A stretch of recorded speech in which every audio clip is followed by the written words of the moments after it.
Yes.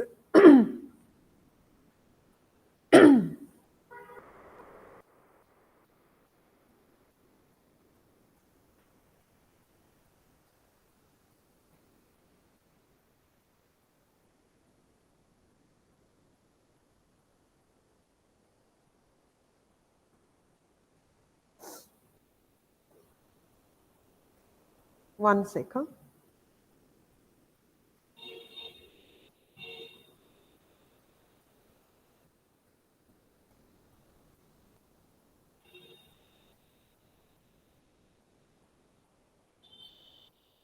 A very good morning to all of you. Yesterday we studied about block 4 and block 2 and 3. Today is the third date, so we'll be trying to complete block 4. Block 5, I don't think it would be possible. We'll try to finish it off. If not today, then tomorrow we can extend, right? So today's block 4 is about environment, community, and threshold, and block 5 is about tourism as a tool for conservation. Am I audible? And is the PPT visible?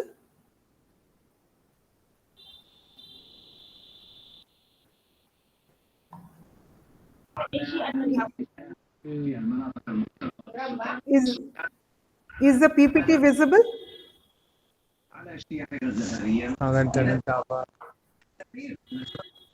Okay. I'll,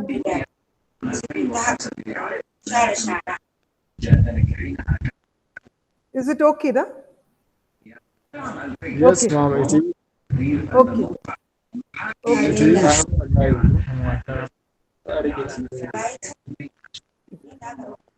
Okay. يعني شيء ما نفسه شيء.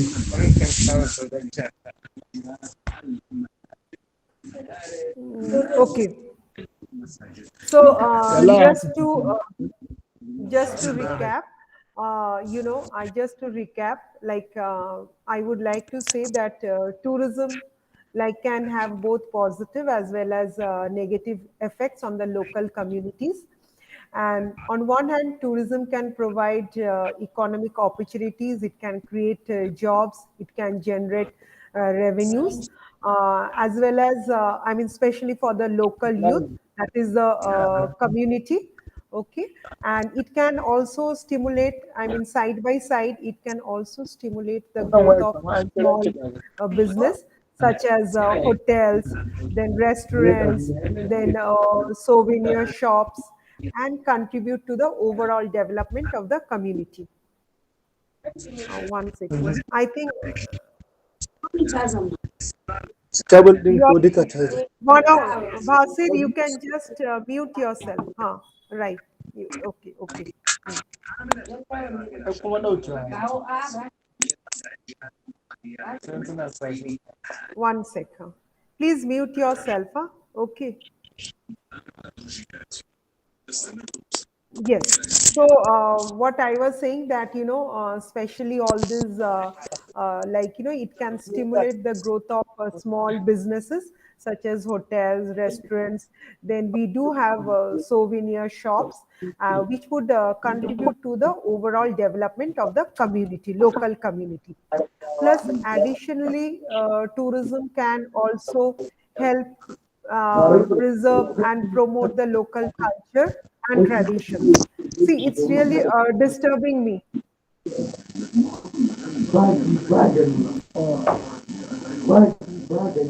Basir, can you please mute yourself? Please mute yourself too much. Bashir ka kashe microphone ɗinka, kana damun mutane da Allah. Ka kashe mic ɗinka.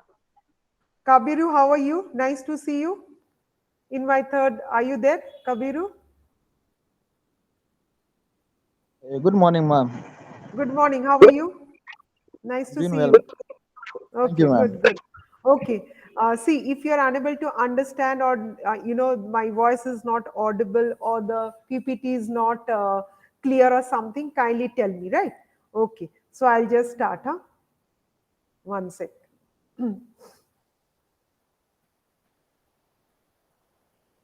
Yes. So I was telling, like tourism. I mean, this is how the community has to be developed. So additionally, tourism can preserve and promote the local culture, and as well as the traditions.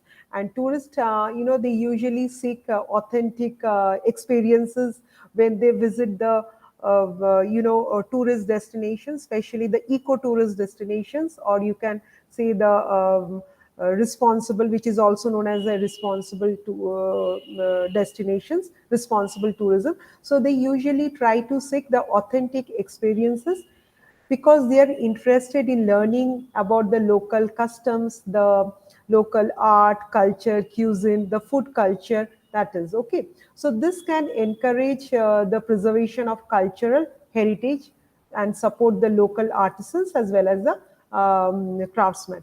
But in this unit, we would be learning like the importance of planned tourism and its impact on the economy. Because unless and until we do have a planned tourism, then it would always have a negative impact on the destination, and it would result as a negative impact on the economy. We would like to try to find out how it can be planned in such a way so that it would have a positive impact on the economy. We would also learn about the major thrust areas for the development of tourism and the significance of a master plan. That is what is the tourism plan is and its various components, and understand that planning as a case study in the context of hills and coastal areas. Case study in the sense is like, I've taken a case study, especially the hills and coastal areas, because we usually stay in plain land, and tourists usually they visit the hill resorts, because of the climatic conditions, because of the nature, the beautiful nature, as if the cloud is like touching you when they visit the hill stations. And the other side, this is also a case study of the coastal areas. At the same time, they would like to visit beaches and all. See, in plains or plateaus, you'll find monuments, you'll find temples, and usually you have a very temperate type of climatic conditions. But hill and coastal areas, you'll only find nature. Hills, you'll find the natural beauty, and in coastal areas, you'll find the aquatic animals, the beaches, and all. So this is the two case studies I have tried to take in this unit. So, what is the significance of planning for tourism? Why planning is very much essential for tourism? Because tourism. When we say about tourism, it always lot of things comes into our mind. Like packing our bags, going to a new destinations. But yesterday in my class, I have mentioned so many negative as well as positive impacts on the environment, because we live in the environment, so it is the first and foremost duty to ensure that the it is being preserved, it is being conserved. So planning of tourism is very important, because it is development of tourism related activities is always aimed at creating a balance between the tourism related activities as well as the local environment. Here local environment is the natural, we should stay in harmony with the nature. And especially in developing countries we face a lot of issues, so it always has a negative impact on the economy, because the population is more, it is not properly structured, infrastructure is not even infrastructure is there, it is not properly maintained. So this negative impact is usually taken place in developing countries. So there is here the impact is strongest because they develop an infrastructure that preserves the existing unique cultural characteristics and also promotes all-round socio-economic development. And at the same time, they should also preserve and enhance their physical environment in order to promote tourism. So any program for tourism development should have the objective of promoting the positive impacts and mitigating the negative impacts. It can like tourism can result in the commodification of culture, where traditional practices and customs are commercialized for the benefits of the tourists. So these can also lead to the loss of authenticity and the erosion of the cultural identity. So basically, to mitigate this negative impacts, community-based tourism initiatives are being promoted, and that is what is tourism planning is all about. So it involves that the local communities participation has to be there, which would help in planning as well as managing the tourism activities, and which would ensure that they have a say in the decision making process and benefit directly from the tourism revenues. Okay. So community based tourism also emphasize that importance of preserving the local culture, as I have mentioned earlier. And overall, well, tourism can bring economic benefits to the local communities. It should be conducted in such a manner that they respect the rights and the needs of the local residents, so that the negative impacts can be minimized. So, before we move ahead, we are thinking of tourism planning. The main thrust areas for development of tourism in the national 5-year plans, they have implications on physical planning for tourism in the macro level as well as the micro level. So, there are some development of selected tourist circuits. Here, tourist circuits, it means that suppose you visit a country, okay? It is not that, you always make a plan and you make a visit, you wanted to go to a particular destination. So you make a plan in advance. Now you wanted to, usually the country is divided into northern, southern, western, eastern, central. So you cannot go to north and again come back to south and again come back, go to west. So it cannot be. It has to be planned in such a manner. Suppose you wanted to visit the northern part of that country. You take a place in your country where you wanted to visit the of a particular state. Okay, you take a state and you wanted to visit the northern part of the state. So when you visit the northern part of the state, there are some areas, which are very potential tourist areas. So first, when you go to the north, you have to visit those areas. So that is what is the destinations, potential destinations where tourists visit, and those are known as circuits. So first thing is, if you go to a north part of a state, then the tourist circuits where you need to visit, where the tourist, potential destinations, so those destinations have to be developed in such a manner. So whenever a tourist come or whenever a tourist go to any website and wanted to see, I wanted to visit this area, then he can visit those circuits. Okay, these are the tourist circuits. So that is the reason it is very much necessary that we should develop those tourist circuits. That is what planning is known about. As I said you earlier, you cannot haphazardly go anywhere. You have to make a plan in advance. So when you go to the north, what are the tourist circuits? What are the tourist areas you need to visit? That should be planned. Okay, so you need not, you will stay for 1 night over here, you will stay for another night. So now the government has made many such circuit areas. Initially those circuit areas were not there, but slowly, when people are visiting, when tourists are visiting, they had given their feedback, they had given their suggestions. Then government thought, no, we should make a circuit. So once you take the vehicle, I mean, once you take a hire a car, or you have a hire a a bus for a group, then they will take you to the circuit. So development of selected tourist circuits and centers, um, which are very popular with the tourists, instead of spreading limited resources over large number of circuits. So you can just select that small tourist circuit. Now, diversification of tourism in India from the traditional sightseeing tour centered primary places of tourism interest towards a more rapidly growing tourist market. So, sometimes, depending on the tourist, we have a statistics, which are the areas or which are the destination the tourist visit. So accordingly, we should make a plan, when you go to this state, you should first visit. It is very important. Whenever you come to India, you should first come to Delhi, because that is the capital city of India.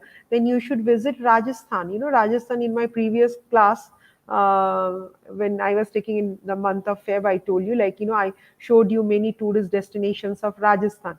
So, that was where you need, I showed a video on tourist destinations of Rajasthan. So, whenever you come to India, you should visit Delhi, then you should visit the neighboring state, that is Rajasthan, which is full of palaces, forts, havelis, they have their distinct art, culture, folk dance, cuisine, and all. So this is how you should make a plan. So how we come to know, because in India, Rajasthan is the state which is having the maximum tourist visits, tourist arrivals. So what happens when any tourist coming to a country, whether it is an inbound tourist or outbound tourist, whether it is an tourist coming from a different country or from a different state, you know you need to have the statistics. Once you get the statistics, then you can make a proper tourism planning. So that is what tourism planning is all about. So development of non-traditional areas, there are some areas where you can go for trekking, then there are areas which are meant for winter sports, then wildlife tourism, then beach resort tourism, where you can explore the tourism in context to Himalayas, beaches, then the vast coastline, then where you get abundant sunshine, then there are wildlife sanctuaries, then natural reserves. So these are the areas to attract more tourists and to lengthen their period of stay in the country. Now, for example, if you wanted to see you are interested in beaches. So once you Google it, beaches in India. So you'll find all the beaches in India, Then you find, oh, we'll go to Goa. Goa has a lot of beaches because it is a state, it's basically a union territory. It's okay, and you'll find lot of beaches in Goa. Okay, so once you go to Goa, you'll find you can visit around 8 to 10 beaches. So that is how you make a plan. Okay, I'll go to this state, then I'll visit this. I'll go to this state, then I'll visit. Suppose you have an interest for natural vegetation, or you wanted to have a interest for agritourism. So you can visit, you just Google agritourism in India, then you'll find those places. Suppose if you're doing some research, or if you wanted to do some studies or write some papers about agrotourism, it's a very current topic which is much in news and all, agrotourism in India. Okay, so if you want to visit those places, it will all come. So this is why earlier it was not there, but now the government has many organizations, the stakeholders have taken that initiative, that the planning should be done in a proper way so it can facilitate the tourist.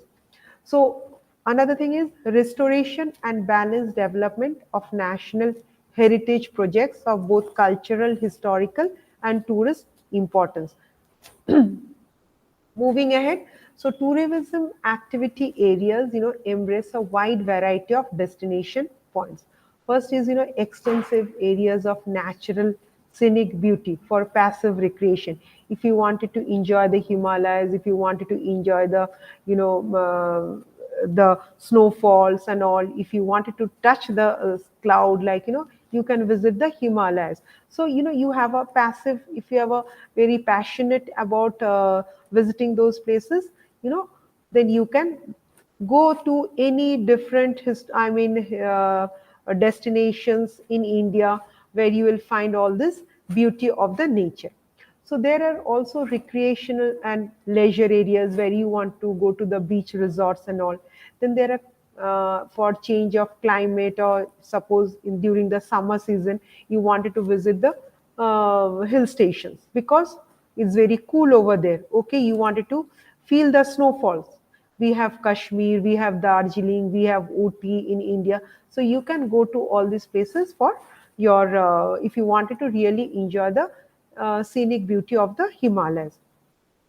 Then there are cultural tourism areas which also include, historic places, and there are the monuments, then there are fairs, festivals. When you talk and tourism, it just goes on and on. So if you wanted to know about the fairs, if you wanted to know about the festivals, suppose there's a festival just, like this is the month of October, okay?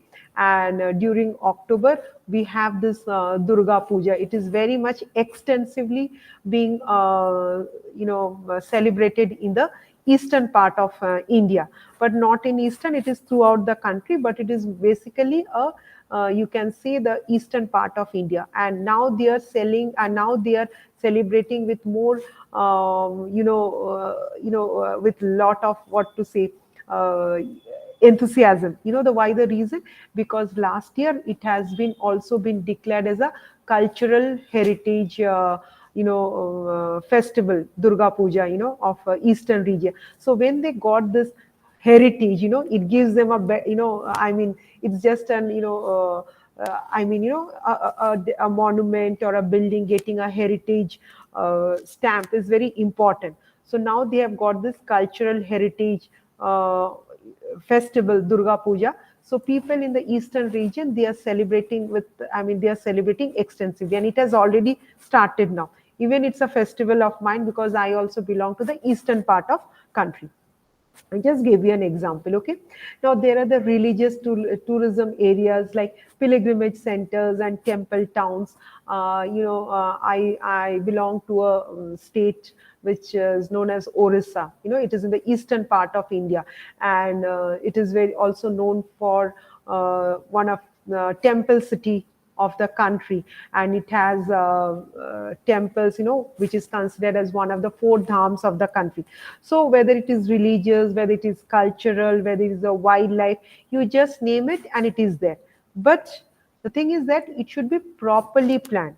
It's not that you are visiting, once you are visiting the fairs and festivals, again you are going to visit a historical site, or again going to the a hill station, because different parts of the country, they are located different. Like, if you see the maps, then you will try to find out which states are near the ocean, beaches, then it would be easier for that is. But the thing is that the government of the country should take a very positive initiation, with the help of the stakeholders, with the help of different organizations, how to promote this, and it should be a properly planning. Another is like adventure tourism areas. There you have trekking, rock climbing, mountaineering, skiing, etc. Now what happens, another example I just wanted to mention over here, is that suppose you wanted to go for trekking, you wanted to go for rock climbing. You should be well equipped, you should have the facilities, you should be, being a tourist or being a trekker, you should be given all those facilities. It may not require a five-star hotel or deluxe hotel, but yes, there can be homestays should be there. Minimum food facilities should be provided. So that is what planning is all about. Now, one sec. Now, carrying capacity. In my previous class, I have mentioned what is carrying capacity is all about.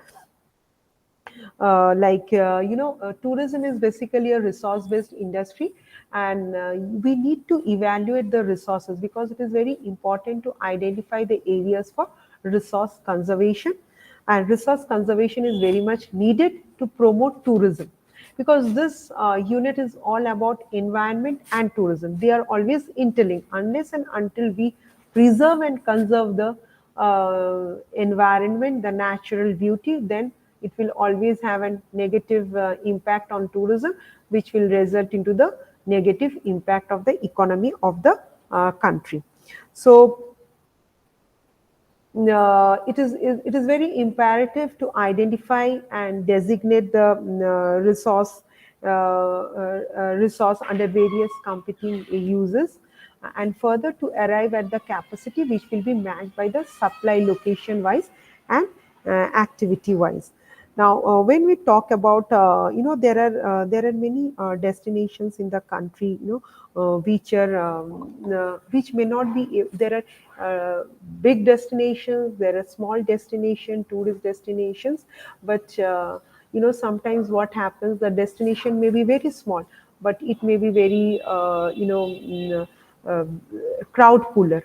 So obviously, tourists will always have that, intention, will always have that,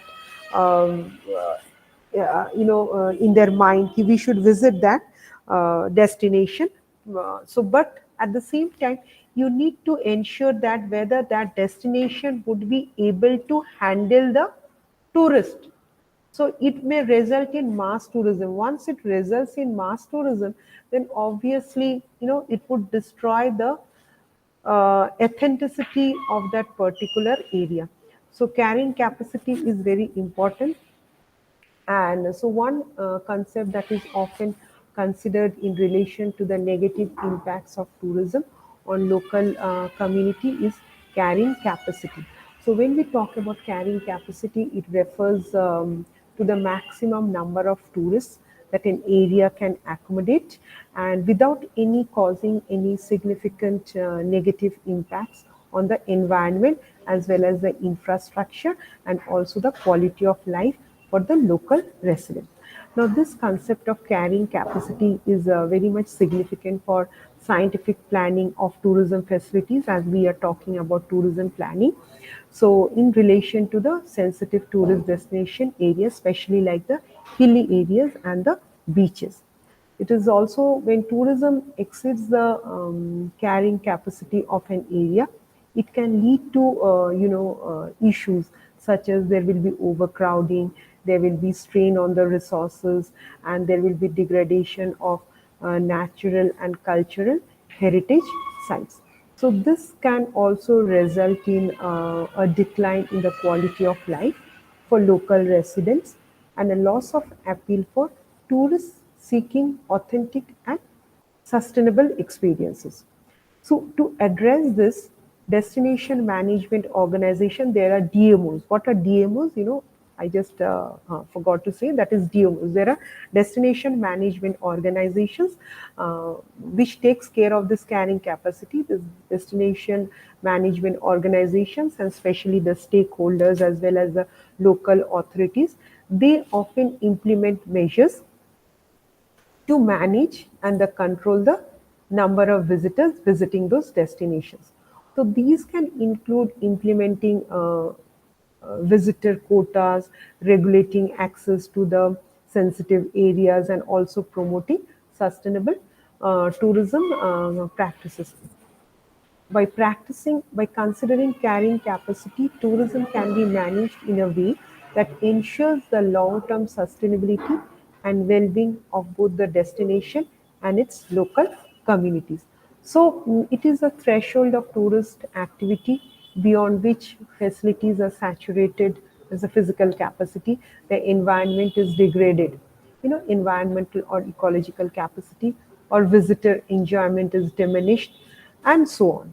So these concepts are generally accepted, but there are a lot of difficulties crop up in measuring the thresholds, and they have restricted the use of carrying capacity as a planning tool. A blend of factors.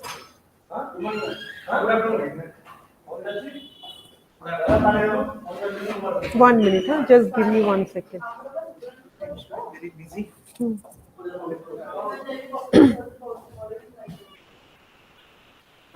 One sec, huh?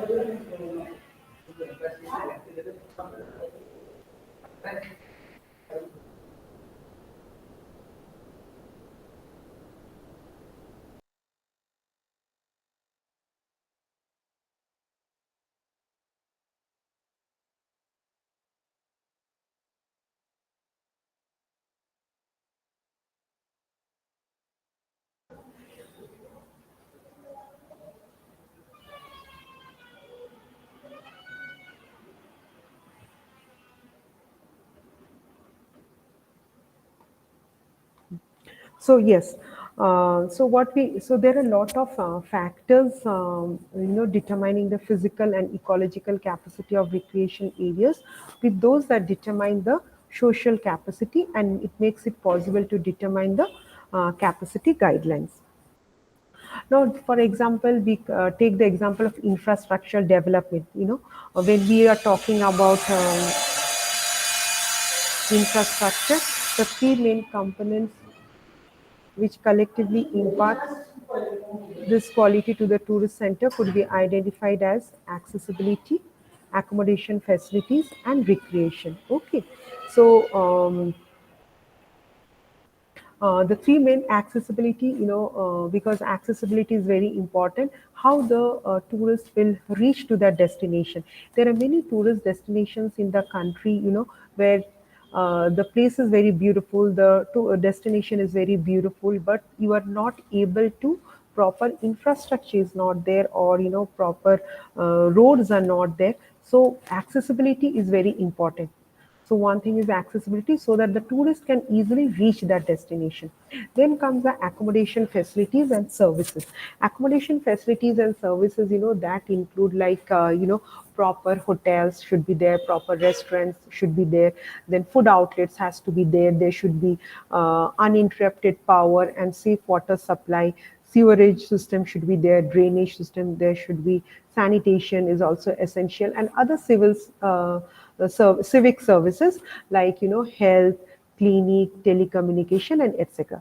So, and the next thing is the recreation, because once you go to a destination, it is, it can have many, maybe for a reason, maybe for, you visit a tourist destination mainly for recreation, maybe for very wellness, maybe for cultural, so different. So you have to ensure that recreation needs to be kept in mind, so that the socio-cultural environment at the destination is also being maintained.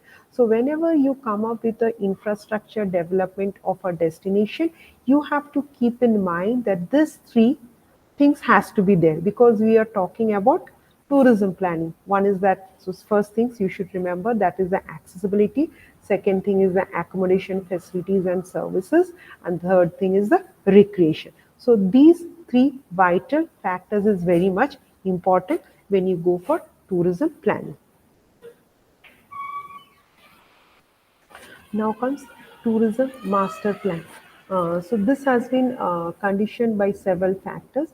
So some of these are as following. There are positive factors as well as negative factors. Positive and negative factors always they influence or may influence proper exploitation of the particular tourist resource.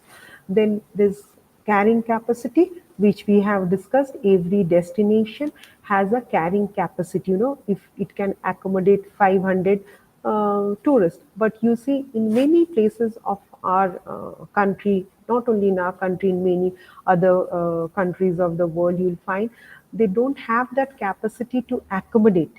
But you'll find more tourists in those places. So what happens? It will always have a negative impact on that particular area. So carrying capacity of particular resource for tourism development in relation to environmental and ecological impacts, as well as socio-cultural impacts of tourism development program at the macro levels and as well as the micro levels. Okay, so you have to ensure that when you are going for a tourism master plan, you should see what are the positive impacts, what are the negative impacts, what is the carrying capacity of that particular area. And there are also problems relating to financing and management of access and infrastructure provisions. Because government, whenever any destination, there are, as I told you, destination marketing organizations, there are many places in the country where you need to, you have to, those areas are very, still people are not aware of those areas. Why? Because there's not proper planning is there. People are not aware of the destinations, but they have really very scenic beauties or something of importance related to tourism. So to especially finances is very important, because the government or other stakeholders or other organizations, they should come up with those areas. So financing is a very important factor also. So whenever you go for a tourism master plan, you should find out what are the positive and negative factors, what is the carrying capacity of that particular destination, and what are the other problems related to that. Okay. So there are some recommended policies and priorities for tourism and recreation. What is that? These are the first thing is infrastructure development has to be there. Proper infrastructure development has to be there. There should be a physical plan where detailing location of areas to be developed, conserved, and protected.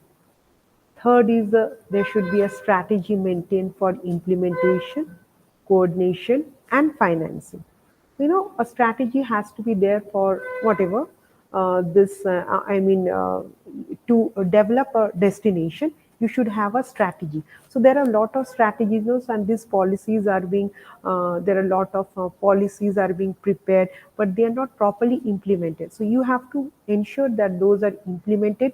Proper coordination is there, and last and the final one is the financing is there, and another thing is evaluation of the resulting ecological as well as socio-economic impacts and the resolutions. So, suppose tourists are visiting, what are the positive impacts? What are the negative impacts? Is the destination is developing, infrastructure is developing? See, whenever a destination tourists visit, slowly and slowly there's a development of the destination, whether in terms of accommodation, or whether in terms of fooding, or whether in terms of civic facilities. So these are at the same time the local community also gets they get an ample of jobs, then the exchange of earning of foreign exchange, generation of revenues, which leads to the GDP of the particular state, particular country. So these has to be taken care of. So there is always action programs and mechanisms of monitoring the changes and their effects. Now, as I told you, like I have taken two examples, like this is like hill resorts as well as the beach resorts. Now, when we talk of this is a case study, because maximum destinations you'll find at the hill resorts as well as the beach resorts. The maximum tourists you will find at the hill resorts as well as the beach resorts. So, hill resort or a beach complex are exposed to incompatible uses, and the basic development policy should consist of restricting access, then limiting facilities, zoning the various activities, scheduling activities, and developing alternative destinations. So, for example, most of the suppose you are staying in a place, you suppose you will always try to visit a hill station in the summer season, because you can enjoy the climatic conditions, weather conditions of that area. But during the winter season it would be difficult, because in during the winter season, lot of landslides takes place, then soil erosions, these all takes place in the hill stations. So you have to restrict your inflow of tourists, because during the rainy season, even during the rainy season, not only the winter, during the rainy season you will find lot of landslides taking place in the hilly regions. So once this landslides takes place, it would be difficult for the vehicles to move. Obviously other problems will crop up. So you should know these are these are the things you should know when are the climatic conditions are suitable, when tourists can visit those destinations. And of course, what is very much easily available in a plain land or plateau, it is not that easily accessible in the hilly regions.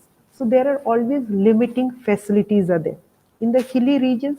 In the plain land you can just move around till 2 o'clock in the night, 10 to in the night. But in hilly regions, till the sun shines, till the dawn, you can say, like till by 5:36, till the sun sets, you can move around till the sun sets. After the sunset, it would be difficult, because everything becomes very cool, very dark. Proper lighting is also not there. Of course, nowadays lighting is there, but I mean, uh, providing those facilities, facilitating those facilities becomes difficult. So we have to, there are always limiting facilities. So you have to ensure that these facilities, when more tourists are visiting that destination, these facilities are being provided to the tourists. So that is what we are talking about, master tourism plan. So that is why the case study of hill station and resort has been taken place. So there is restricting access. You should not move around after the 6:37 p.m. in the night. Okay, then limiting facilities are also, the shops also get closed, because and it's very cool, very chill and all, so you can understand the situation. Then that is the reason you go, a sunrise, you see the sunrise in the hill stations and all. So you get up early in the morning, and the weather is always very damp in hill stations and all. So you have to schedule your activities from this time. See, you have an itinerary whenever you visit a tourist destination through a travel agent, or they give you an itinerary. Why they? Because it is a very package tour. You will go to this destination, your sightseeing will start there, you will stay in this hotel, you are under this plan, room plus breakfast plus dinner, and in the morning you'll have your breakfast, then you'll go for sightseeing, and by evening 6:30 you will be back to the hotel and your dinner will be there. So this is all included in a plan. So this is why these plans are being made. So because these are all being made so that we can provide the best of best facilities to the tourist. And once the tourists are satisfied, obviously it will generate revenue for the particular destinations. Then this is physical planning, what I've already mentioned. Hill tourism. The Himalayan region on offer some of the rarer tourism products of nature with a wide ecological range and diversity. So apart from the natural attractions and scenic beauty, the religious and socio-cultural dimensions of the tourist resource, it has a tribal life, ethnic culture, folk traditions, innumerable religious shrines, and sanctified spots which have grown splendidly with the nature. So when these have grown, they have also given rise to acute problem of land use. Then when so many vehicles are coming up, I mean, people are visiting those destinations, vehicles are there on the road, so it is pollution is being, I mean, there's a lot of pollution taking up, a lot of pollution is there, environmental pollution. So once the pollution is there, obviously it has a negative impact on the natural environment, and degradation also takes place.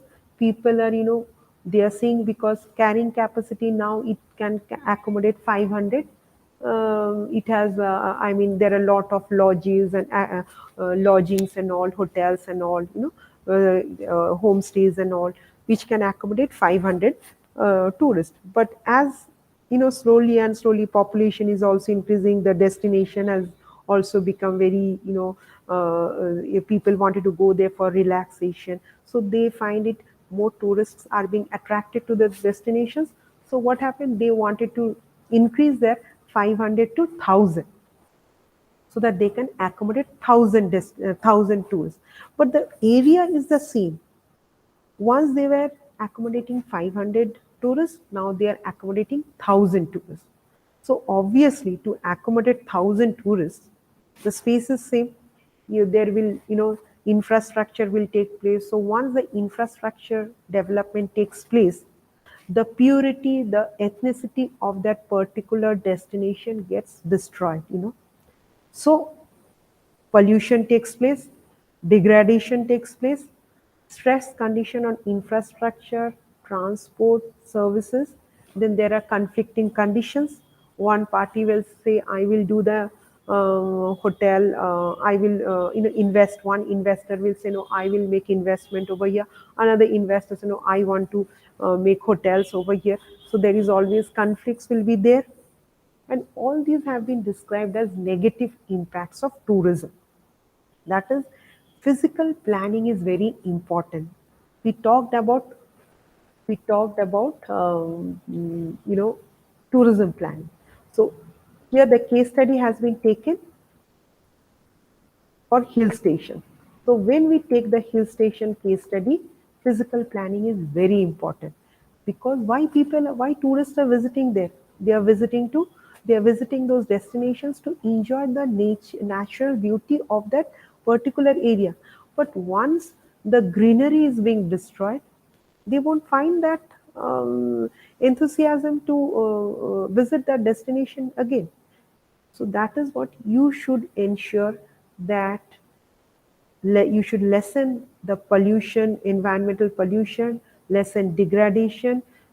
Infrastructure should be there, but without hampering the natural environment. That is what is very important. So there are some planning imperatives. What are the planning imperatives? A scientific approach to tourism planning in hill regions and the habitat would acquire analytical studies relating to likely impacts of development on the local environment and the hill habitat, evaluating the tourist resources and infrastructure needs, establishing certain development thresholds consistent with the carrying capacity of the area and similar aspects. That is what is very important. Carrying capacity is the most vital, significant role player in this tourism planning. So the focus in all development programs, particularly tourism related development, should primarily on the upgradation of quality life, upgradation of the quality of life, safeguarding and maintaining the socio-cultural identity, because in today's, wherever you go, you just google it, you find it. First thing that you have in your mind is safety and security. So you have to ensure there's proper safety and security. Then second thing is their proper, what about the accessibility? How easily you can reach there. Okay, then comes the what are the infrastructure. Then you see what is the level of customer satisfaction, because tourists go there with lot of expectations. So that has to be met. If the tourists are happy, if they are satisfied, you understand that it has a positive impact, because if you are happy, it is a word of mouth. You will go and inform your friends, you'll spread the message among your friends, among your peer groups. You visit this destination, it's a lovely destination because you had a good time, and all the facilities, whatever the services that were rendered to you, you were happy with a very budgeted limit and all. Okay, so you are satisfied. So once you are satisfied, obviously your friends will try to visit those destinations, so it will have a positive impact. So we need to ensure that, once we need to ensure that the quality of life is well maintained, well balanced. There's a general improvement in the town's economy, and you should also ensure that carrying capacity, that has to be taken care of. And especially the hill districts and regions are characterized by a dispersed settlement pattern, and here individual settlements and settlement clusters exhibit a low structural profile. See, you'll find these shopping malls, in uh, like big cities, metro cities and all. But you won't find much shopping malls you won't find shopping malls in hill stations. Why should you go and buy shopping? Why should you go and visit the shopping malls over there? You can visit the shopping malls, go and visit any metro city, you can see. Why you go to the hill station? Because it's known for its beauty, natural beauty. So when you go to the natural beauty, you should stay with the community. So don't ask for, I want five-star facilities. The local food that is being prepared, you should eat that, consume that local food. You should enjoy the local art, culture, handicrafts. You should purchase the souvenirs. So once you purchase the souvenirs, once you purchase the handicrafts or crafts, whatever, it also generates revenue for the local community. So tourism planning is very important. And especially in hill resorts. Now, coming to coastal resorts, this is another case study, physical development. The global trend in the development and use of coastal areas is towards large-scale urbanization, attendant concentration of trade and industries around major port cities. See, there are beaches, then you see there are also ports. And once the ports are, attached to those cities and all, there are a lot of trades, businesses taking place. So once lot of trade business takes place, obviously there will be population, more populated, it will be more thickly populated, it would create pollution. So these has to be taken care. So it would it would have a very negative impact on tourism. So intensive extractive activities for marine resources. Yes, so obviously beaches and all, you'll find olives, you'll I mean different types of aquatic animals and all. People go visit there, they go for boat riding. They wanted to see deep in the sea, they go so that they can see, like, they can see this, they can feel the your different types of aquatic animals. So they wanted to see the natural beauty. If that is being destroyed, it would really have a very negative impact on the environment. So catering to increasing international tourism as well as domestic demand for recreation and leisure.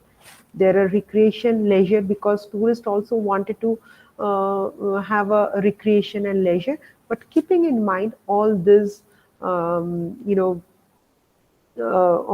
these, you can say, activities which would not spoil the natural beauty or ethnicity of that particular area. The tourism planning should be a physical development, should be properly done in the coastal areas. Now, the rapid growth of such large scale economic and recreational activities in a shrinking or narrow and shrinking coastal strip always leads to competitive claims of industries, residences, and recreational uses for coastal locations. But more recently, it has been observed that several environmental issues affecting both coastal resources and human habitations are also being raised. There are many NGOs, non-government organizations, they are working towards it to keep the beaches clean, then ensure that the people who are the tourists who are visiting, instead of eating, uh, they should purchase all the local handicrafts. They should consume local cuisine, local foods. In that way, it is very important. Instead of having a luxury stay, you should stay with the community. Coastal resorts or hilly regions, you should stay with the community. You should stay with the environment. We had studied, we have explained, I have explained in my previous classes about ecotourism, about sustainable tourism, about responsible tourism. So this is you it is not only the stakeholder or the local community which has a responsibility towards the environment. It is also the tourist who should be uh, made aware, before visiting a tourist destination where all these like coastal resorts or hill resorts, what should be done, what should not be done. So they should be well sensitized about the measures to be taken, okay, so that they do not destroy or the natural beauty of that particular area. So, but more recently, several environmental issues affecting both coastal resources and human habitations are also being raised, and this calls for proper management and regulation of the multifarious coastal development. So that is how it's happening slowly and slowly. I mean, our country is doing a lot, people, there are organizations, there are NGOs, there are DMOs who are taking this, destination management organizations and investors who are putting their efforts, to make these destinations more so that they can fit into the criteria. You can visit a excuse me, you can visit a normal city or any metro city to go to a and visit any malls, shopping malls. But why should you go to a village? Why should you go to a coastal area and a hill station and visit a mall? Mall is not required. So you should enjoy the natural beauty of the country. So enjoy the natural beauty of that particular place. You should need a proper tourism planning. So this is how I summarize. So tourism over the last 3 decades has acquired tremendous importance, not just as a source of recreation, but at the same time, it is a source of employment, foreign exchange for the government, infrastructure development.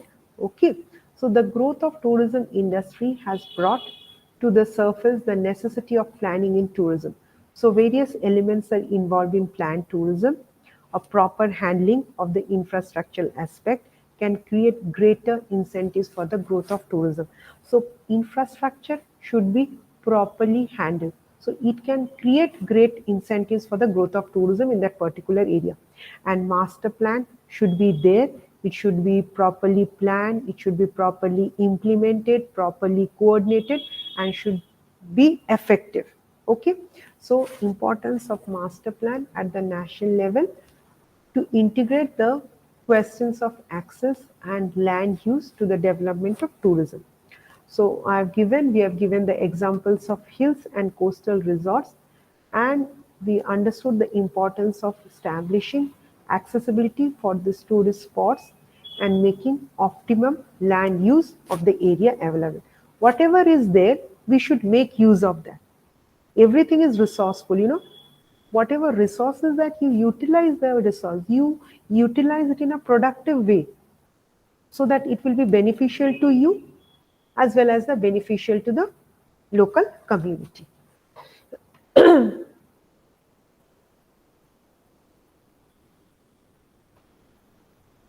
Able to understand?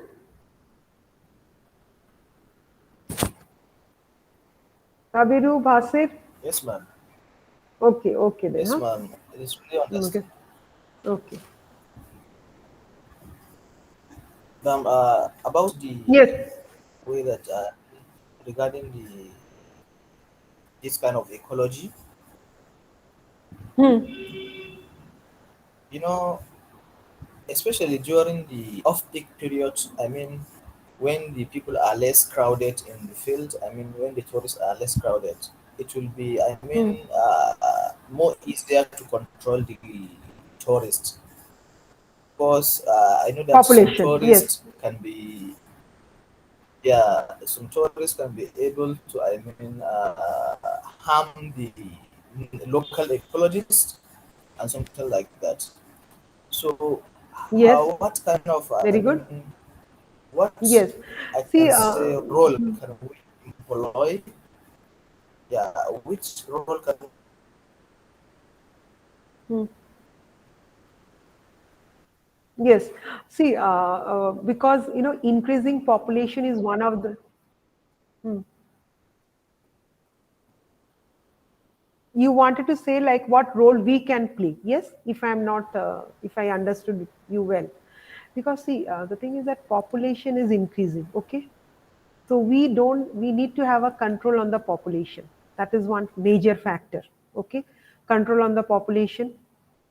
Secondly, with the with the I mean, with the help of technology and all, I mean, many so many initiatives have been taken place, and it is always, cross cultural linkages has to be there, where we can also get lot of informations, lot of inputs from other organizations, other countries. So lot of measures has been taken place, lot of conferences, seminars are been organized, so these type of issues can be easily handled. See, initially I told you at the very beginning, like, there is a when you go to visit a tourist destination and all, you have a proper measuring that area, because carrying capacity is very important for that particular destination.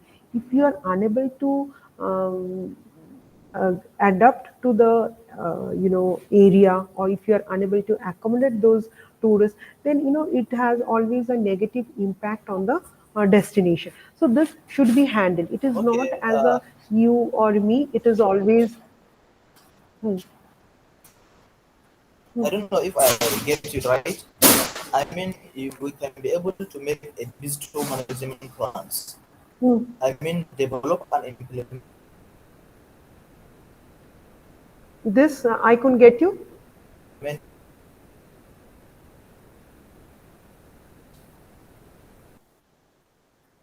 Yes, developing and implementing those tourist destinations. That is what is very much necessary. You need to develop those tourist destinations.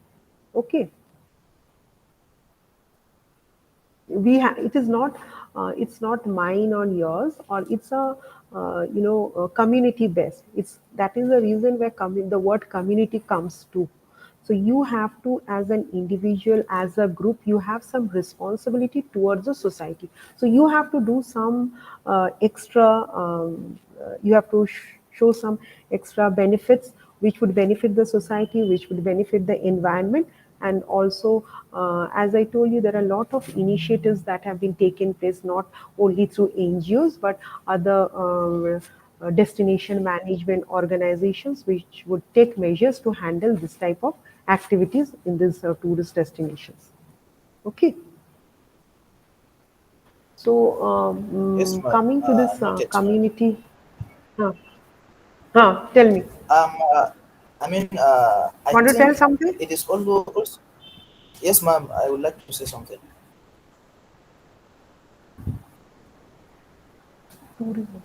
Tell me. Okay, okay. I think promoting off-peak travel, like encouraging tourists to visit during shoulder seasons or less popular times of the year by offering discount or special Hmm. promotions. I think that can also manage the, I can say, the crowded, so let's say crowding Areas. to for the areas outside to be crowded. I think that's a control that. Yes, yes, that is. See, you should first acquaint yourself with the regional assets. You know, what are the assets there? When is the time to visit those destinations? So that is very important. So get an idea about this, the communities that organize their life and utilize the assets, utilize the resources that is there in that particular area. So you need to sensitize about all those informations. You know, that is what is very necessary. So the government should take some initiatives, should take some measures so that it can be planned in such a manner. So, familiarize with the changes that come about in the community life and the use of regional assets with the coming of. So, in this unit, we'll be discussing about how to familiarize yourself with the changes that come about in the community life and use of regional assets with the coming of the colonial rulers, and also learn the important elements of sustainable development in the context of tourism. See, what I was telling you. This is also very much important as a sustainable tourism. We need to ensure that the ethnicity of the particular destination is not being spoiled. The local community has an important role to play, and the thing is that we have to sustain that. That is very important. So this is about sustainability we are now going to talk about. So all this, like tourism as a recreational avenue, has immense potential in modern society. And in this trainers days of work culture, under we have there are lot of assets. We need to know there are a lot of resources, lot of assets. People are still in search of those assets and resources. So the majority of pleasure seekers and tourists take these regional assets to be a means to an end. They are not aware of the circumstances under which the tourist resorts were developed, because we, oh, it's a beautiful place, we say. But the thing is that we don't understand so much pressure they have taken, or so much time they have they have utilized, resources they have utilized to develop that area. So that is the thing I told, responsible. In the other name of it is responsible tourism. Why it is responsible tourism? It is not only the responsible of me as a tourist, or the responsible of the community. It is responsible for both of us, both as a community, both as a tourist. We are responsible for safeguarding and preserving the natural entity of that particular area. Now, so however, the majority of the pleasure, the tourists, they take these regional assets to be a means to an end. They are not aware of what exactly um, what exactly what are the problems that's going to face. So proper utilization of this natural resources and linkages is very important, of human beings with the natural environment is very important. The lifestyle of the village community prior to the arrival of the British in India was a very different, but now it's very different. So you need to ensure that all these are being taken care of. Okay. So it focuses on the nature of resources sharing by different groups within the community, and the organization of the community was basically transferred by the arrival of the British. The British ruled India for 300 years, but now slowly, even after 76 years of independence, we still have some issues. Still, we are full, the country is full of resources, it has a so extensive culture country, but we need to preserve those. So we need to introduce various kinds of there are a lot of assets, like these assets includes the mountains, the hills, the natural reserves, the arts, the crafts, the beauty, natural beauty of the country. So this has to be taken care of. Now, before, community in pro-colonial times, in pro-colonial India, village communities were in many ways self-sufficient and dealt with the machinery of the state as a group. So in the plains, taxes were paid in the form of surplus production of grain to the state by the village community as a whole, and not by any individual householder. So village councils regulated most of the socio-economic affairs themselves. So any recourse to an outside authority was a rare occurrence. Though each member of the community had a piece of land to be cultivated, the peasant did not have the exclusive right to sell or dispose it of. Now, I'm giving you an example.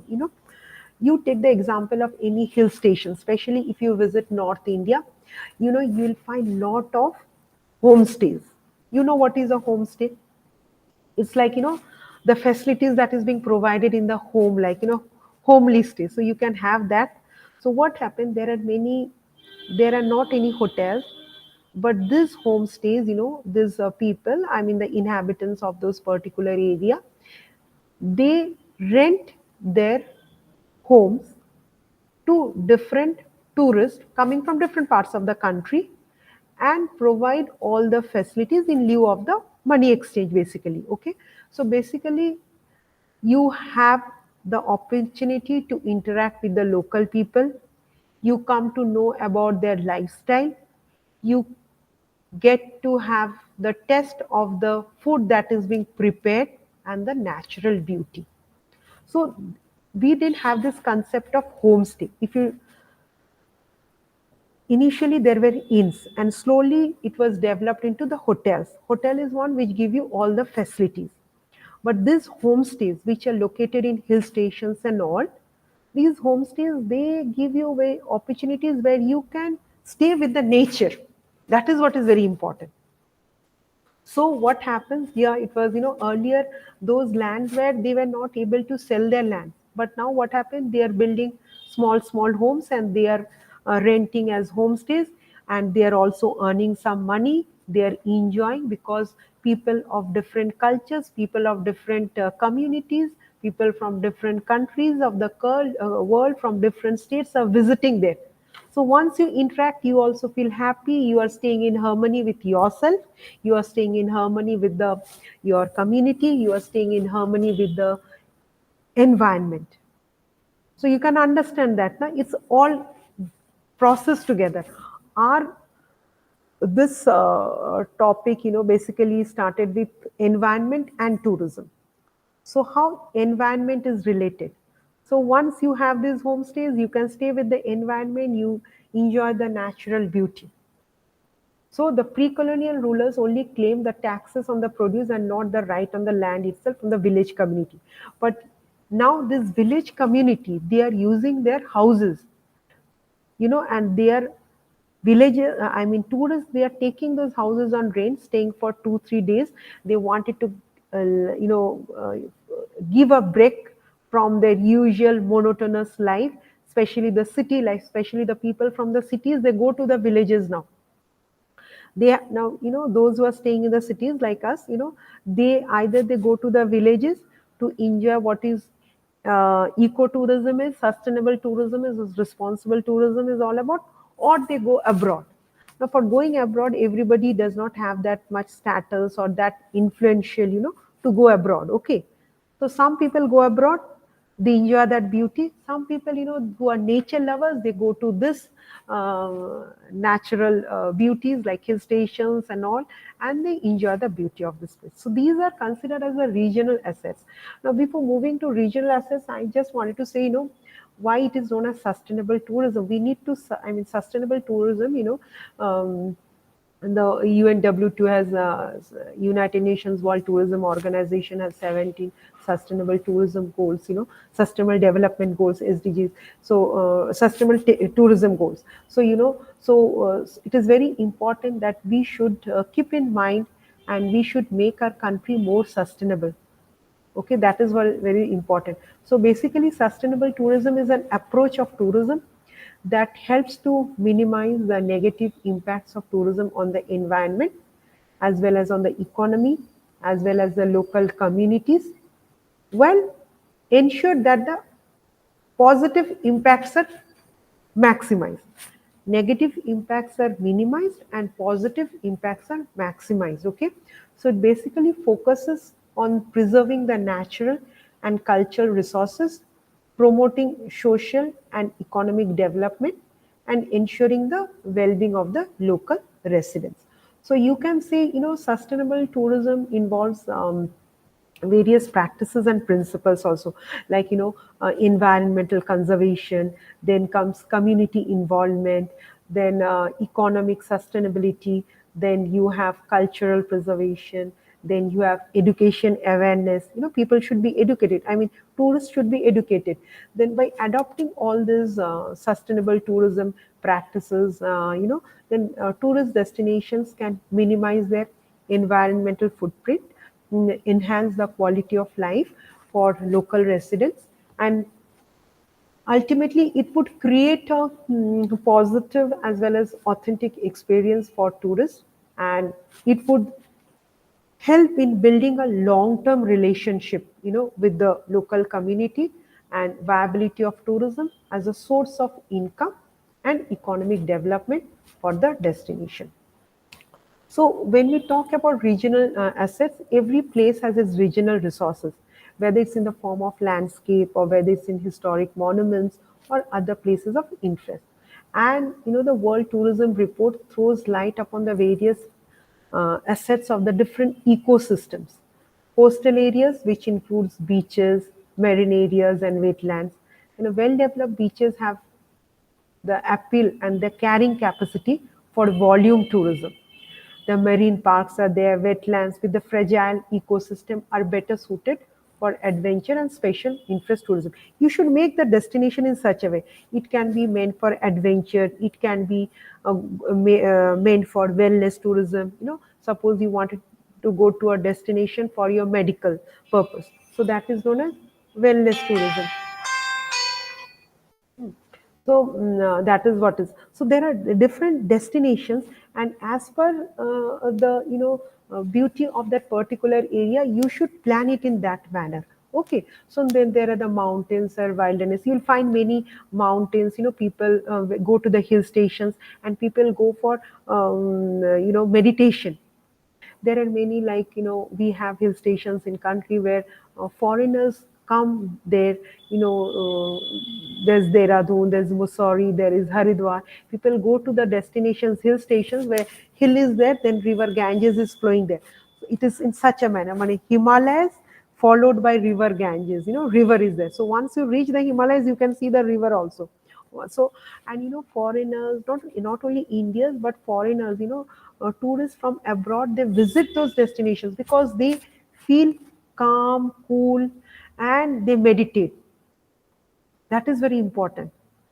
So why I wanted to tell you, if they come for meditation, if they come for wellness, if they come for adventure, and whether they come for educational, whatever it may be, it should be developed in such a manner so that it could facilitate the services, provide the services, and make the destination in such a manner that it would satisfy the tourist. without hampering the natural beauty of that particular place. Inland rural areas. Now, yes, where you find all these eco-tourist destinations. These eco-tourist destinations are never situated in urban areas. We live in urban areas. We live in cities. But these eco-tourist destinations, they are situated in rural areas. So, especially those are agricultural lands. Then you will have forests, thick forests, then lakes, then riverbanks. They can provide appropriate location for the countryside retreats and special interest tourists such as farm and village stays. You wanted to enjoy, you stay in the urban area. You wanted to visit that rural area. But if the rural area doesn't have proper infrastructure, proper transport system, you won't be able to visit. So proper road transport has to be there. Minimum facilities like your fooding and lodging has to be there. So for minimum lodging, homestays are there. So in that way, what happens? It has a very positive impact. The local youth, the local community is also being benefited, generating revenue for the particular destination, for the particular state, as well as it also creates leisure activities, recreational facilities. Okay, so that is how it should be. Now, there are the urban areas where we stay, they have culture, monuments, special events like Durga Puja festival is going on, like Navratri is going on. The Durga Puja will start from day after tomorrow. Navratri is going on. So these are special festivals, and this and there are a lot of and people spend lot of money and all because they also need recreation. All work and play makes Jack a dull boy. No work and play makes Jack a dull boy. So you should work, at the same time you should also enjoy. But it's not that I'm only studying tourism and just forget it. You study tourism, if you have an interest for tourism, you should be associated with this type of, there are a lot of tourism organizations where you can get connected and you get lot of opportunities. We may not be knowing, but once you Google and all, you'll find lot of this organizations who are related to this ecotourism. So if you get connected, then you'll find, it's all about your interest. Okay. So just giving an example. So, we have this inland rural areas, we have urban areas, then we have the small islands. So natural resources such as coral reef, mangroves, seagrass, beds and forest, in addition to the coastal and wilderness aspects of a small area, may make islands specially attractive destination areas. That is what it is very necessary. Okay. Then we have mountaineering. There should be proper trekking. Now, if you go to a hill station, you feel like going for trekking. But if the facility is not there, how will you go for trekking? So there are mountaineering clubs, there are trekking clubs, there are youngsters like you, they are participating in this trekking activities and all. They're enjoying. Only staying, you should enjoy the beauty of the nature. That is very important. Always getting hooked to the computer or your technology, I know we need to also, but sometimes you need to get to hook to the green environment. It gives a peaceful, you feel like, so very much sometimes you have to need to stay in harmony with yourself and with the nature. So just, going, I mean, education is not only going through books and all whatever, but you should also stay in harmony with the nature. Then you learn many things. That is what happens. When you travel, you do learn many things. So whether it's mountaineering or whether it's in terms of trekking or rock climbing or whether river rafting or golf, there are a lot of packaged tourism products. These are all tourism products. Besides, you also get to enjoy the natural scenic attraction. And of course, efforts are being made by various governmental organizations, and there are a lot of private investors to highlight the natural attributes of the mountain regions to the optimum and maximize their benefits for the tourism industries. People especially who stay in a one second. people who stay in urban areas, there are many Indians, NRIs and all. I'll just give you another example. There are many NRIs, non-resident Indians. Then there are who have settled abroad, but they wanted to come to their homeland. Maybe they belong to some villages, but after studying, graduating, then lot of employments and all, they went abroad, for higher studies or for better employment, whatever the case be. Now they are the one investors, who are investing in all these activities. They want that the village has those facilities. Village has the resources. You have resources, but it is people are not able to enjoy that. And there are people are ready to enjoy also. They have money to enjoy, but they're not getting that facility. So you have to provide them those facilities. So there are always efforts being made by the various governmental organizations and the private investors to highlight this natural attributes, whether it's mountains or whether it's coastal regions, okay, and of the tourism industry. And most of the hill stations have been large tourist enterprises, particularly from the colonial period onwards. You know, when the British were in India, when the Britishers were ruling in India, they used to, Delhi was their capital, so they used to work from Delhi, but during the summer season, they used to go to the hill stations. So even in hill stations, you will find all those type of, architectures type of hotels and all, which were built during the British colonial period. So that because they are built, we should. But in some cases, they are, okay, people now wanted to stay over there in all this, but staying with the natural environment, like, eco-tourist destinations I'm talking about, staying in homestays give you a special impact, give you a special effect. So in many hill regions, tourism is the largest business enterprise on which the local economy thrives. Now comes the cultural environment. So cultural environment is composed of people and their culture. So whether it is dress or whether it's your outfits or whether it's your handicrafts, then crafts, then religious handicrafts, work, lifestyle. So that also a very impact on the tourism industry. It also includes the built environment from individual buildings, historic monuments, and archaeological sites. And indigenous tribes form an important part of the cultural environment. Especially, hill tribes. In the context of the hill tribes, their lifestyle and customs form an important part of the habitat. And continuance of the traditional form of customs, rituals, and folk forms an attraction. The world constantly undergoing fast changes. What is that is very important. Okay. Then come see, I told you youngsters, these are all youngsters. You all are attending the tourism classes, all youngsters, like you only. They are involved in this community and sustainable tourism. Yesterday, I told in my class, like, whether it's in your school level or whether it's in your college level, they have made environmental science very important because you need to know about the environment. You have to safeguard and conserve and preserve your environment. That is very important. Secondly, just studying won't help you. There should be education through service through education. There should be sorry, it's education through service. You are educating yourself, but when you grasp knowledge, you have to at the when you have some knowledge, you educate yourself. When you educate yourself, you collect information, you become a knowledgeable person. You have to disseminate the knowledge. That is what is very important.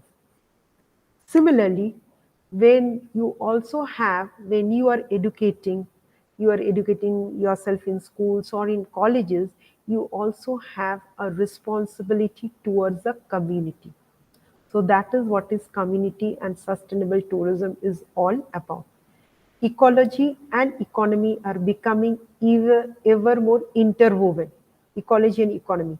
Protection of the environment and development of tourism should not be seen as separate challenges. They should be seen as strengths. Of course, adversity would crop up, but You should face that challenges. You'll come to learn so many things. In order to be economically sustainable tourism, in order to be economically strong, sustainable tourism must be environmentally sustainable to both the natural and the human environments.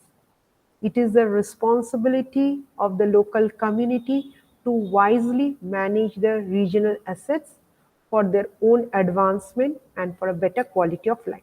Now, why I'm telling you, now you think about the rural areas, the village life.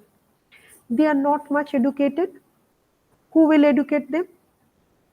They won't be able to, all of them won't get that opportunity. There may be financial crisis. They won't be able to come to the cities or get them educated.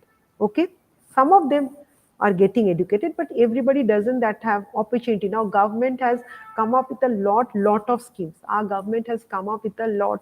We are very benefited to have a, a prime minister or honorable prime minister who's taking a lot of steps, measures in this matter, where village community has been empowered. How the village community has to be empowered? Once through this community and sustainable tourism. So when you are educated, you are a urban youth. I'm just telling you. Okay, for example, you are an urban youth. When you are educated, you should go to the rural area from your college or from your schools, whatever. You should do some community service once in a while. What you do? You educate the youngsters, educate the children between age of 6 to 12 years. So you have a responsibility. 1.1 is there, one activity is there. Second activity, you should tell them how to do some cleaning activities, and that is very important. The first thing is cleaning activity. You should teach them, you should tell them how tourism can be can have a positive impact, how it would generate revenue for them. So clean physical surroundings, that you have to teach them about tourism, teach them about to be self dependent, teach them how to conserve and protect, safeguard their environment, and protect the environment, which would provide better quality of life to the local community and the tourists alike. So there comes sustainable tourism. So sustainable tourism specially incorporates the following guidelines.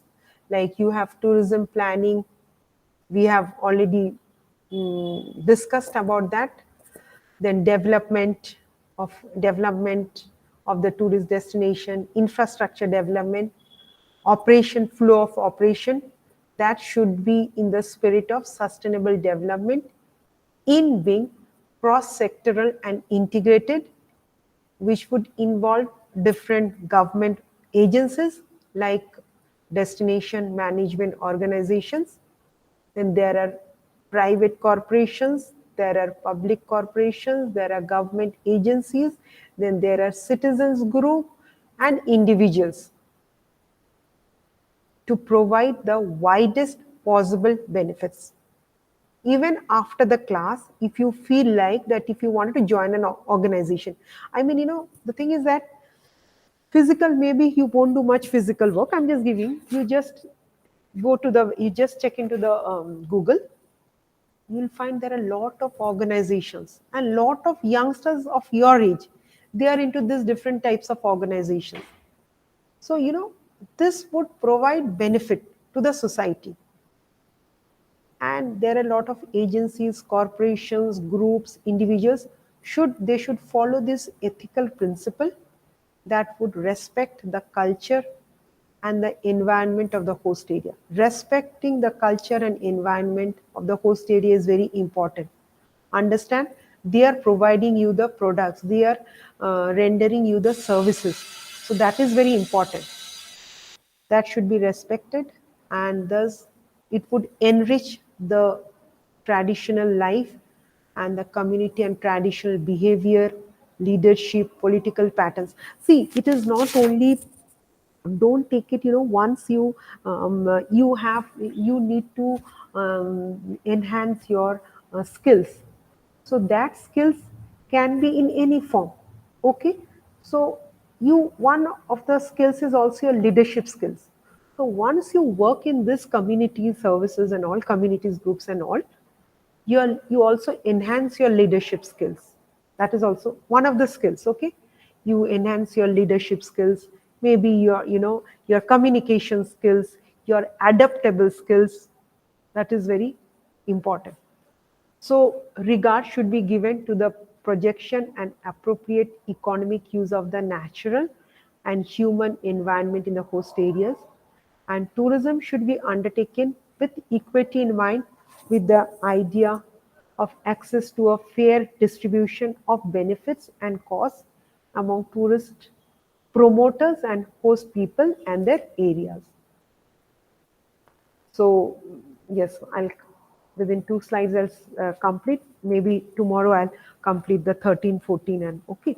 So units. So good information, research and communication on the nature of tourism and its effect and tourism on the human and cultural environment should be available prior to and during development.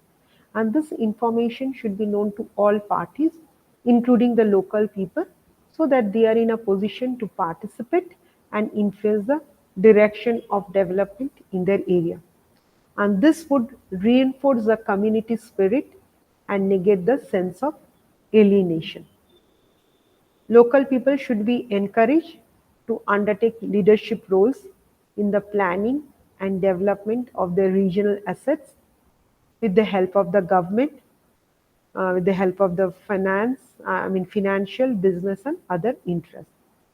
And there should be integrated environmental, social, and economic planning to link with the existing uses, the ways of life, and environmental considerations.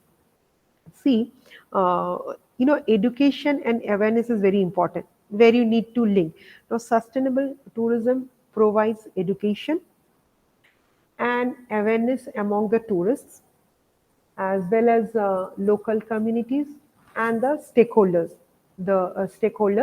about the importance of sustainable practices. What are the sustainable practices and responsible travel behavior? Now, when you travel, I mean, there's also what type of tourists are traveling there, what is their behavior, what is their um, um, what is their tourist behavior, what is their attitude. So you need to learn all this is very important. So once you come to know, you should be the local community should be made aware of. They know when tourists visiting this area, they would like to ask for local cuisine. That is very, because they wanted to taste the authentic cuisine of that area. So these are some ideas which should be generated, and you should know how to handle those areas. That is very important.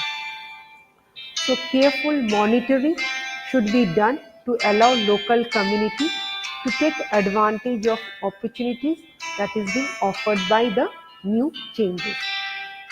Monitoring should be there. So basically, I just want to summarize this. So the purpose of this unit was to make you understand the concepts of community and regional assets in the context of tourism. And we started with the definition of community and its evolution from pre-colonial to modern times. It also highlighted the different kinds of regional assets in India which have attracted tourists, and mountain resorts and cultural environment was discussed.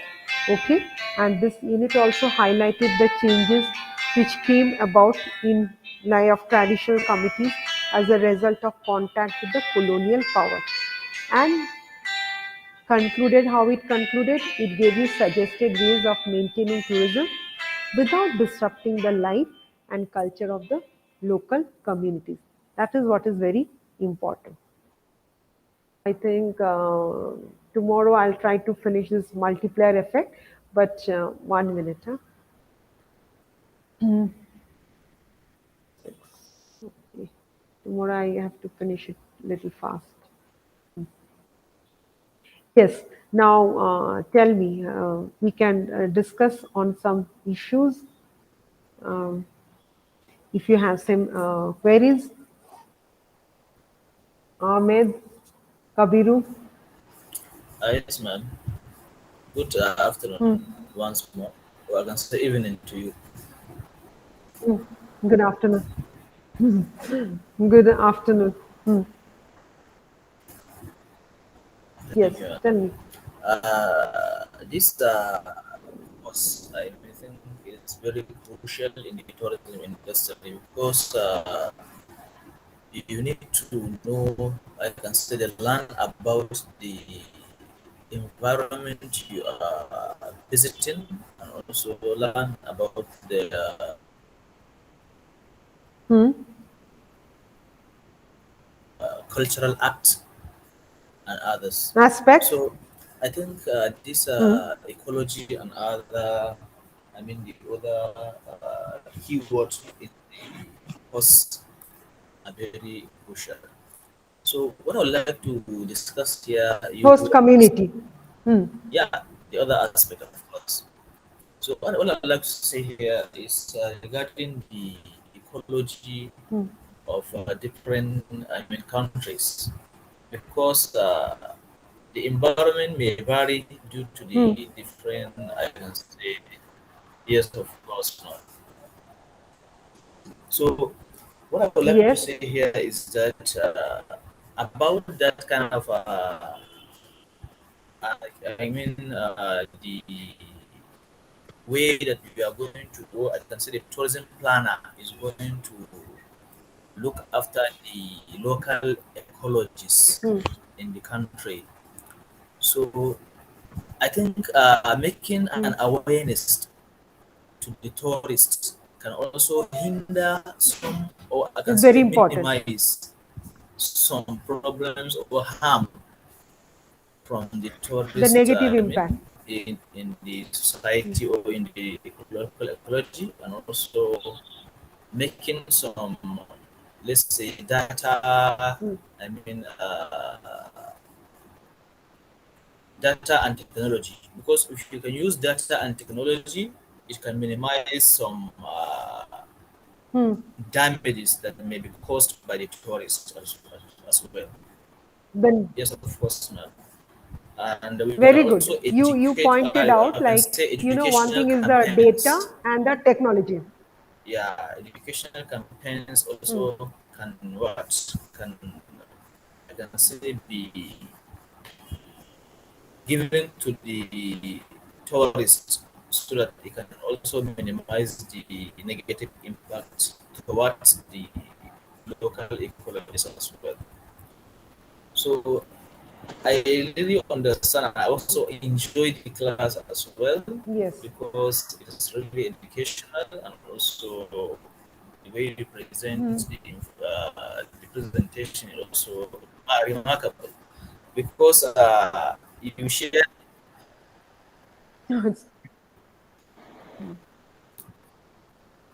Yes, ma'am. Yes, ma'am. Because this the, I mean, the Uh, current, we See, are now in the 21st century, which is where, I mean, technology is playing a vital.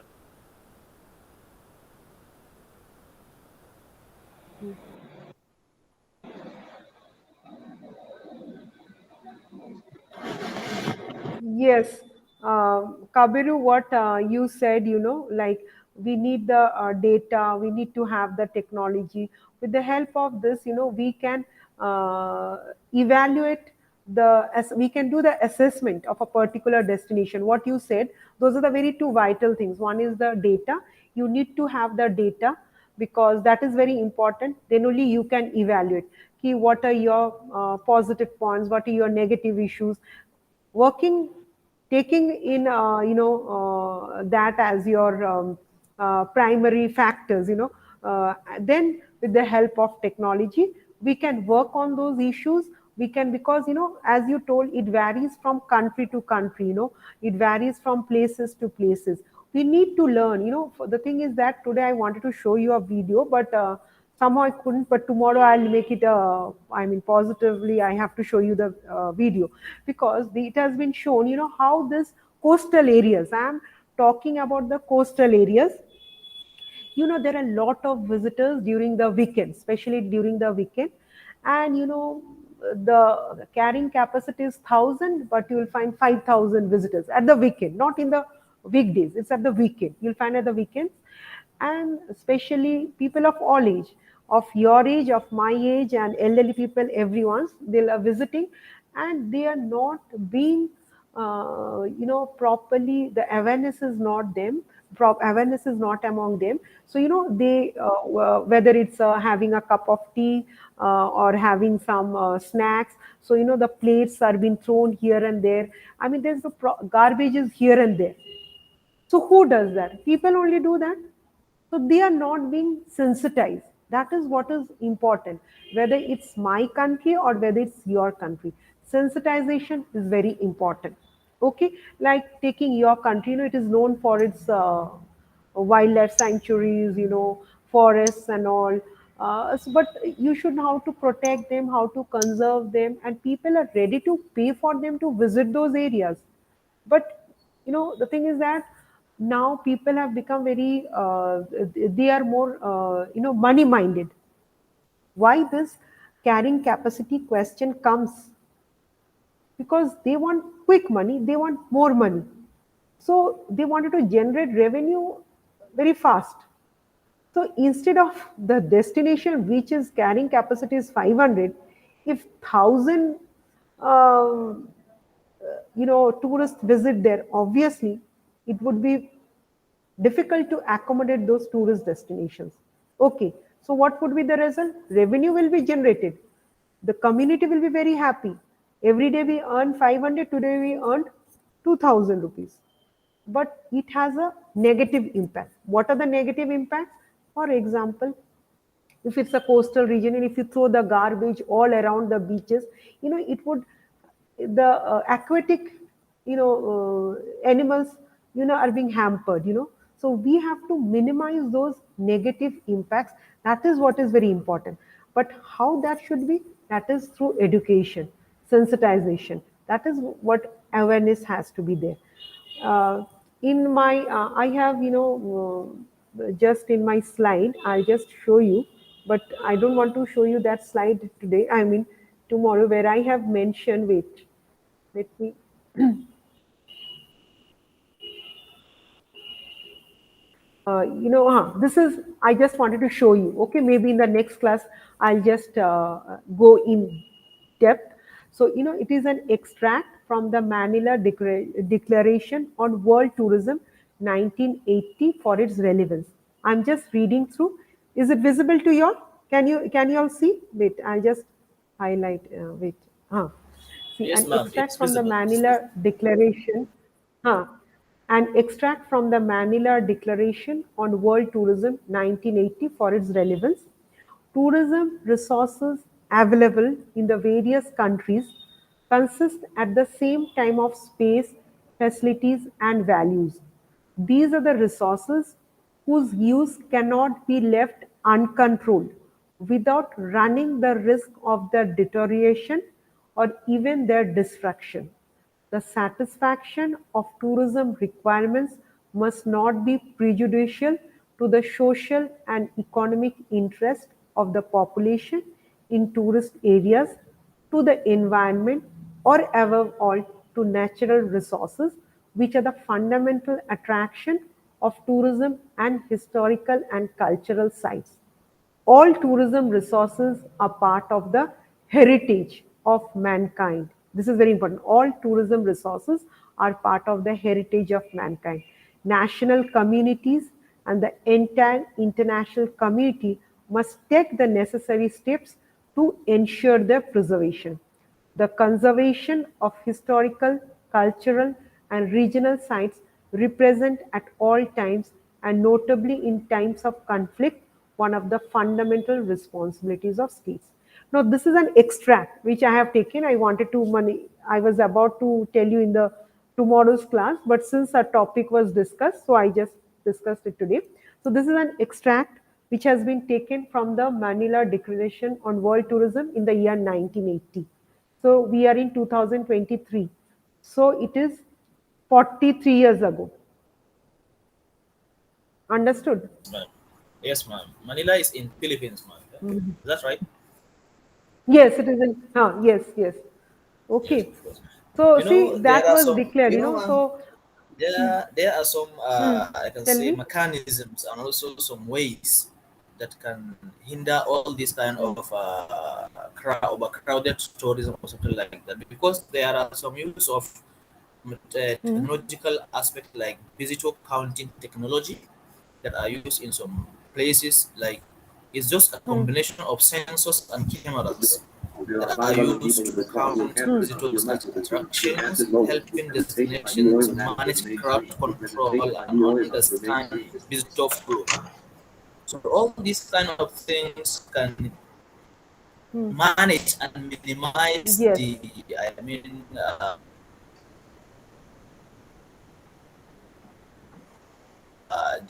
negative damage and also impacts. the crowd of the tour sites. I mean, Right. so all these technological tools, they are very vital this kind of Hmm. in this kind of tourism negative impact, of course. Tourism negative impact. Also big data analytics. Tourism activities, yes. See, we need to explore the areas.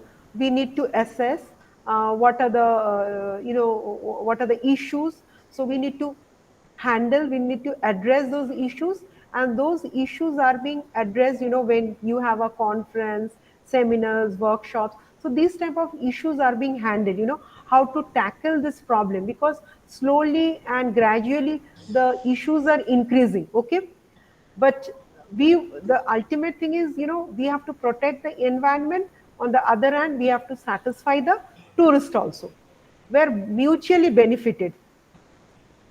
In respect to that, we have to ensure that these measures are being handled very effective manner and in a very efficient manner, where the government's role, especially this destination management organizations role, plays a very crucial part. Okay. Of course, ma'am. Because that's what I made mention earlier. Educational campaigns. We can launch educational campaigns to educate tourists about Yes, responsible and sustainable travel practices, respecting local cultures tourism. and Mm. environment. Yes, All this can hinder some yes, yes. You need to respect the local cultures. negative That is impact what in is the essential. tourism sector, of course, ma'am. Mm. Mm. This course is very vital, I think. It's very crucial. That's what you said was perfectly true. Yes. Of course, So ma'am. Yeah, sensitization it's is the most important. And awareness, education, especially the youth, and involvement, commitment is very important. So, corporates, like I told you about the community, which I showed in one of my slide. I showed you in one of my slide where where the youth of your age, they are participated in this community services. But, organizations also do have some responsibility that is known as corporate social responsibilities. Different companies, different corporates, they have some responsibility towards the society. Like, they plant trees, they make parks, where different and even all these types of weekends or weekdays. There is in India, there's called Van Mahotsav is when we plant trees. Okay, so these days are being celebrated, and this awareness has to be there. People are still not aware, but as you told, as you have mentioned, technology's role is also very important. Then only the message can be spread, otherwise not there. So your technology has to be there, it has to be imbibed, but without having a negative impact on the environment. That is what is very essential. Yes, ma'am. You know, as you made mention earlier, these problems are getting worse. So that's Hmm. why sometimes I Hmm. suggest the community involvement. We can involve the Hmm. local community people so that it Hmm. can hinder some problems that may Hmm. arise, like engage the local communities in decision making and Yes, revenue sharing, that's making them stakeholders in sustainable tourism. decision It making. can Yes, hinder some problems, yes, yeah, of course. And also, yes. Responsible tourism, and sometimes, and hmm, tell me. Hmm. can you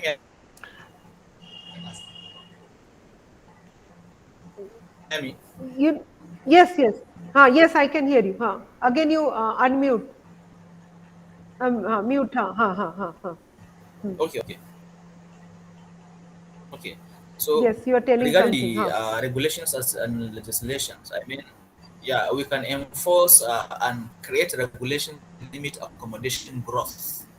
Making the accommodation to be vast sometimes make the tourists.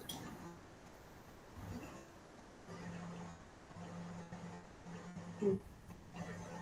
See, when we talk about these local communities, we can't have their star category hotels. We need to have homestays there. Then that is what is, this concept of homestay was not very prevalent in earlier days. But nowadays, especially in the northern part of our country, where most of the hill stations are located, this homestay is coming. This concept of homestay is coming. So where you can stay without, you can enjoy the natural beauty of that particular area, and at the same time, without, I mean, minimizing the negative impacts on the tourist destinations. So that is very essential.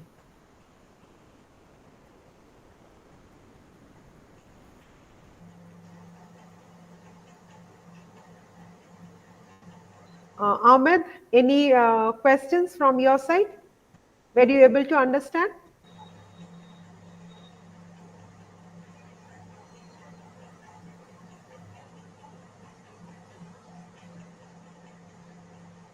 Okay, I think there was some technical glitch from Kabiru's side. He was saying but got interrupted. Anyway, like tomorrow we have a class, so we can discuss further. And I'll be taking tomorrow block 5 and 6, right? Tomorrow's 5 was, today's 5 was block 5 was not completed. So, yes, Kabiru, yes, you wanted to say something?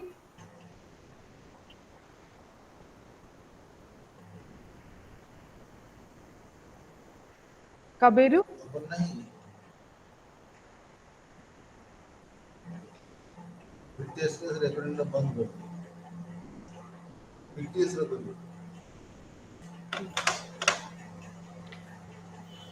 Visitor indicator. This call is Muro left. This call is being recorded. Button relax. Enter. Meet dash meet Muro left there. Stop recording button.